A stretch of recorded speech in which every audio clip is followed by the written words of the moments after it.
Greetings to all you agriculturalists across the fruited plains. This is Rich Zollinger, your state extension weed specialist, and welcome to another short segment of the herbicide Mythbusters.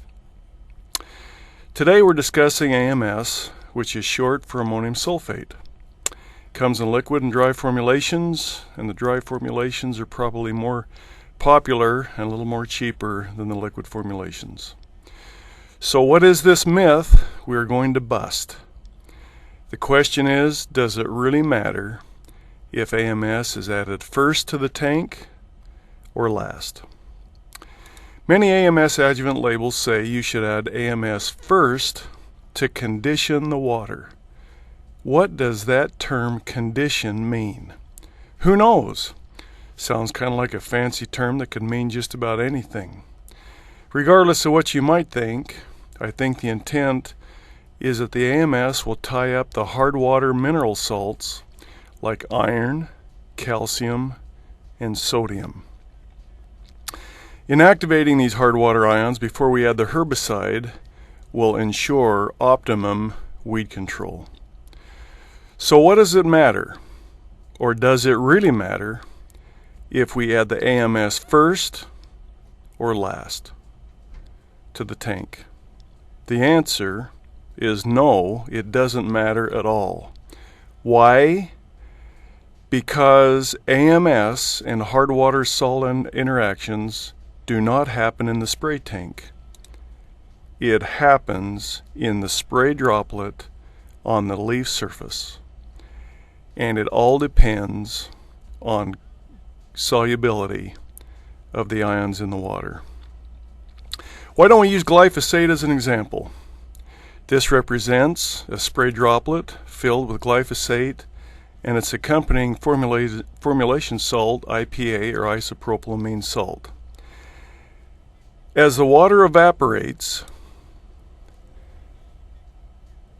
the AMS concentration increases, outcompeting the antagonistic salts.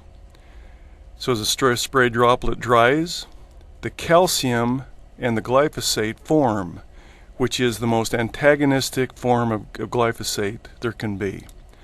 And then you also get the IPA and the sodium salt. Let's take another example where you have a spray droplet filled with glyphosate. You also have the calcium and sodium antagonistic minerals, but you also have ammonium sulfate.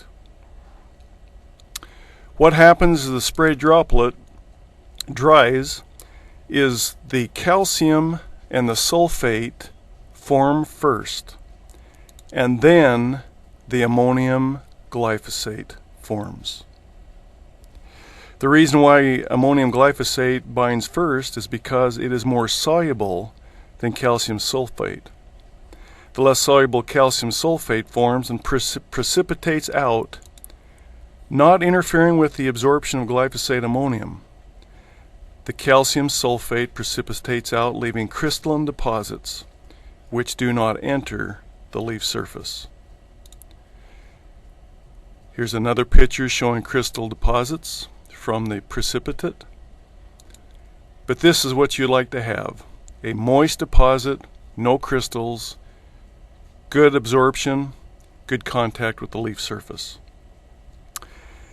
That is the reason why it does not make a difference if you add ammonium sulfate first or last.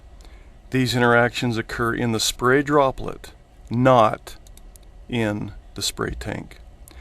Now, if you're a skeptic and are not sure if you believe this, I invite you to be the scientist and try your own experiment. Next spring, mix up a couple of batches of glyphosate. In the first tank load, put the AMS in first and go out and spray it. In the second load, add the AMS last and go spray it out. Go back 10 days later and see if there are any differences. If all things being equal except for the order of adding AMS, I'm confident that there will not be any differences. We have just busted a herbicide myth. Now go kill some weeds.